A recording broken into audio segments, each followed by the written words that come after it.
E aí, meus amigos, tudo bem? Vamos dar sequência ao estudo das preliminares de contestação. Nesse vídeo, damos sequência à análise dos incisos do artigo 337 do Código. Não sai daí, que eu volto já já.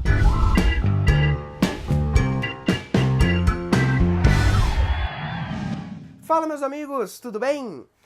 Vamos então dar sequência aí ao nosso estudo, lembrando que no vídeo passado nós analisamos os dois primeiros incisos do artigo 337.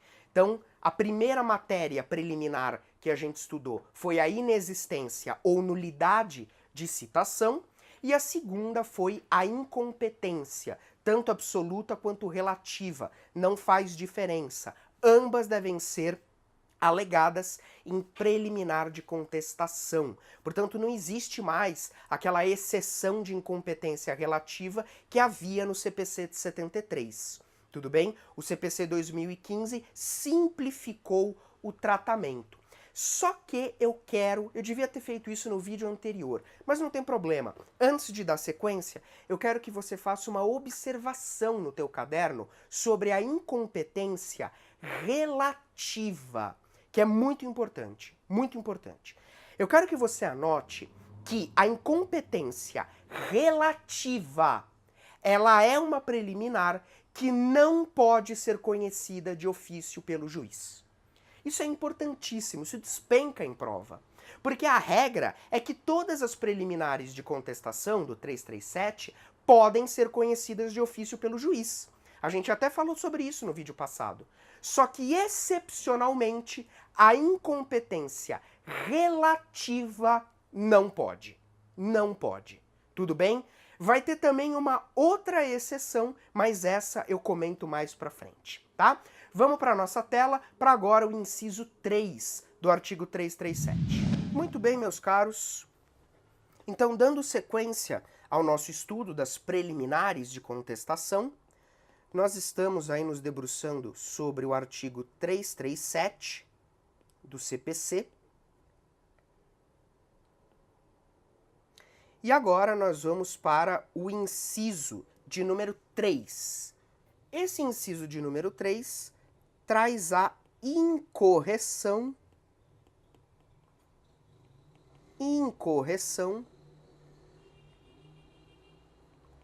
do valor da causa. Incorreção do valor da causa.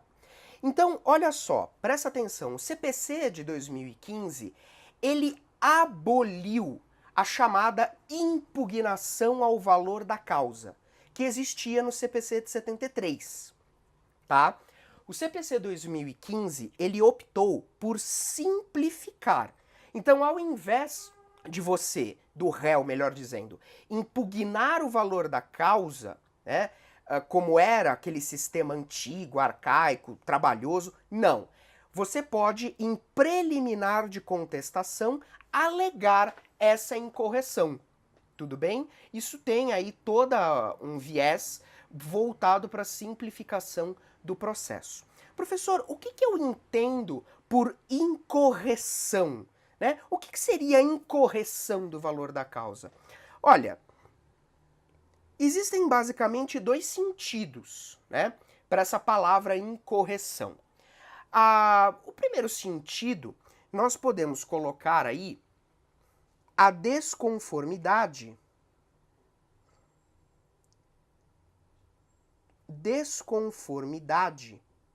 do valor da causa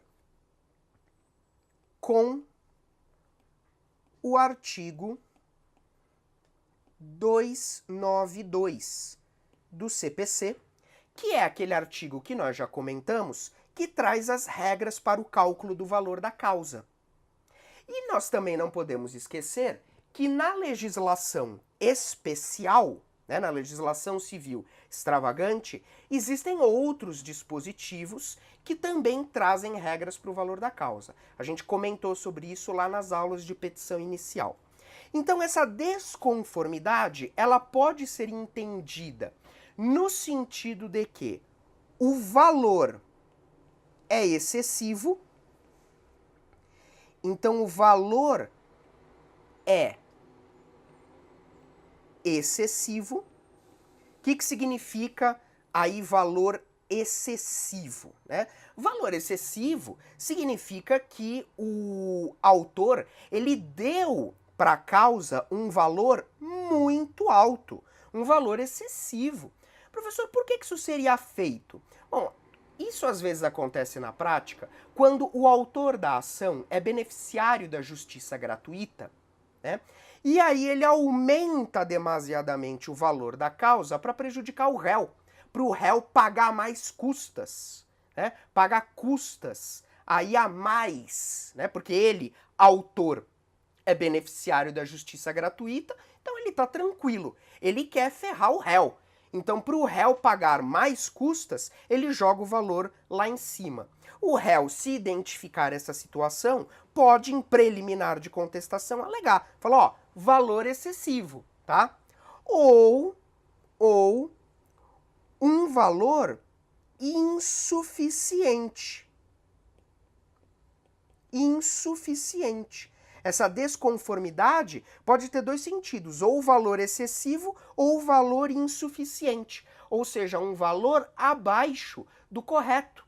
Às vezes o autor joga o valor da causa lá embaixo, para quê? Para pagar menos despesa processual, para pagar menos honorário de sucumbência. Então ele joga o valor lá embaixo. O réu pode, em preliminar de contestação, suscitar essa diferença de cálculo, tá? A doutrina aponta que essa incorreção do valor da causa, né, é um tanto quanto estranha. Por quê? Porque essa matéria, a incorreção do valor da causa, ela pode ser conhecida de ofício pelo juiz. A gente já sabe disso, né? A gente já sabe disso. Só que o que acontece? O artigo 293 do CPC diz que se essa questão aqui for não for suscitada em preliminar de contestação, ela preclui. Então o que acontece? Em tese, se o réu não questiona o valor da causa na contestação, ele não pode mais fazer. Não pode mais fazer isso. Tudo bem? Só que como essa matéria pode ser conhecida de ofício pelo juiz, o réu pode, depois da contestação, suscitar a incorreção. Então ficou uma coisa um pouco estranha, um pouco incongruente. Então, se por um lado o réu ele deveria alegar esse tema em preliminar de contestação sob pena de preclusão, por outro lado, o juiz pode conhecer essa matéria de ofício. Então, nada impede que depois da contestação, o réu atravesse uma simples petição nos autos, dizendo, olha, juiz, você pode reconhecer de ofício a incorreção do valor da causa. Eu acabei de perceber que o valor está errado. E o juiz pode acolher essa incorreção posteriormente. Então, ficou aí uma coisa um pouco incongruente do novo CPC, tá? Uma última observação, trata-se aqui de uma defesa dilatória. Dilatória, ou seja, ela só atrasa o processo. Ela não gera extinção. Você percebe que em cada uma das matérias que a gente está trabalhando, eu estou dizendo se ela é dilatória ou peremptória, tá? Até agora, os 3 primeiros incisos são matérias dilatórias. Tá? Então, se o juiz ele acolhe a incorreção do valor da causa, ele simplesmente manda o autor corrigir o valor da causa. Tá? Ele faz aí a correção. Inclusive, a correção do valor da causa, né, ela pode ser feita de ofício pelo próprio juiz. O próprio juiz pode mandar de ofício, olha, corrija aí o valor da causa, esse valor está errado, né? Isso está dentro dos poderes do juiz. Então não há extinção do processo aqui, simplesmente há um atraso, tá? Pois muito bem. Então essa é a terceira preliminar, é a incorreção do valor da causa. Tudo bem? Essa incorreção, ela pode ser um valor excessivo ou pode ser um valor insuficiente. tá? Deve ser alegado pelo réu em preliminar de contestação, sob pena de preclusão, né? Depois ele não poderia alegar. Só que tem esse problema, né? Essa incongruência. O juiz pode conhecer de ofício, né? Então nada impede que o réu atravesse uma petição nos autos depois, falando que o valor está errado e o juiz reconhecer, tá? E é uma defesa dilatória. Muito bem. Mudando aqui de tela, vamos para o próximo inciso. O próximo inciso é o inciso de número 4. E nós vamos ter a inépcia da petição inicial. Inépcia da petição inicial. Tomem cuidado com esta quarta matéria. Cuidado com a inépcia da petição inicial. Nós já sabemos que as hipóteses de inépcia da petição inicial estão reguladas lá no artigo 330, parágrafo 1º do CPC. A gente já teve a oportunidade de estudar esse dispositivo nas aulas de petição inicial, tá? Então, a inépcia, perceba, seria, em tese, uma causa que levaria ao indeferimento da petição inicial. Estão lembrados disso? Temos vídeo falando sobre esse assunto. Volta lá se você perdeu. Então, em tese, se o juiz analisa a petição inicial e verifica que ela é inepta, o que o juiz faz?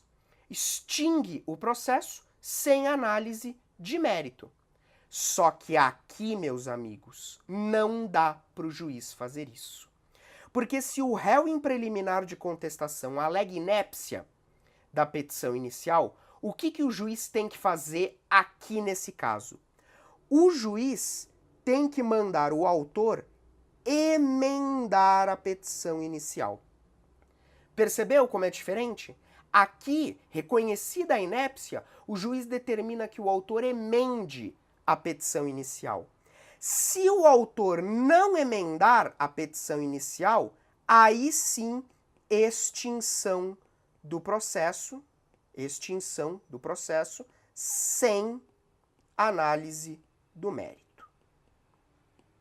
Mas percebe que primeiro o juiz tem que dar a oportunidade do autor corrigir o problema. Tudo bem? Pois muito bem. Essa possibilidade aí, né, nós temos que ponderar. Porque se o autor ele for emendar a petição inicial, né, para corrigir essa inépcia, ele não vai poder modificar as partes, a causa de pedir, né, e nem o pedido. Ele não vai poder modificar, a menos que ele consiga a autorização do réu. Né? A menos que ele consiga a autorização do réu. Então, o que acontece? Se a correção do vício exigir a alteração das partes, da causa de pedir ou do pedido, eventualmente o processo vai ter que ser extinto, porque o réu não vai autorizar. Não vai autorizar. Percebe? Ele não vai autorizar. E se eventualmente o saneamento do processo já aconteceu, nem com a autorização do réu o autor vai poder mudar. Porque aí já vai ter acontecido a estabilização da demanda, que a gente vai estudar mais pra frente. Então, regra geral, o juiz reconheceu a inépcia da petição inicial em preliminar de contestação, ele tem que mandar o autor emendar. Tudo bem? O autor emendando, tranquilo, o processo continua. Se o autor não emendar, extinção do processo sem mérito. Só que se essa emenda resultar na alteração das partes do pedido ou da causa de pedir, o autor do processo vai ter que ter a autorização do réu para modificar. Se o réu não autorizar, já era extinção do processo. E atenção, Se o saneamento do processo já tiver acontecido, aí nem com a autorização do réu. E aí não vai ter outra situação senão a extinção do processo. Tudo bem? Pois bem. Agora, se a alteração puder ser feita sem mexer nos elementos da ação, aí não tem problema a correção, tá? Só que tem que tomar cuidado. Se o autor corrigiu a petição inicial, o juiz vai ter que ouvir depois o réu. Ele vai ter que ouvir depois o réu, em homenagem ao princípio do contraditório, tá? Porque aí a petição inicial vai ter sido alterada, ela vai ter sido alterada, e o réu vai ter o direito de se manifestar sobre essa alteração, tá? Isso aqui é manifestação, é exigência do princípio do contraditório. Tudo bem? Muito bom. Com isso, a gente tem só que tomar cuidado com essa classificação. A inépcia, ela seria uma defesa dilatória ou peremptória? E aí? E aí? Me parece que nesse caso a resposta mais adequada é depende, né? Depende. Porque se a correção puder ser feita, ela é uma defesa dilatória. Tá? Se a correção puder ser feita, ela é dilatória. Mas se a correção não puder ser feita, por essas razões que nós conversamos, então me parece que aí ela vai ser peremptória, porque o juiz não vai ter outra opção a não ser extinguir o processo sem resolução de mérito. Então, nesse caso da inépcia da petição inicial, toma cuidado, porque nós temos aí essa dupla possibilidade. Com isso, meus amigos, matamos mais 2 incisos do artigo 337. Muitas informações importantes estão sendo passadas aí para você. Espero que você esteja anotando tudo e gostando. Qualquer dúvida, manda para mim ou pelas minhas redes sociais, ou comenta aqui no vídeo, tá bom? Que eu vou te responder com o maior prazer, tá bom? E por favor, se gostou, deixa o seu like, se inscreve no canal e ajuda a gente a crescer. Forte abraço e até o próximo vídeo.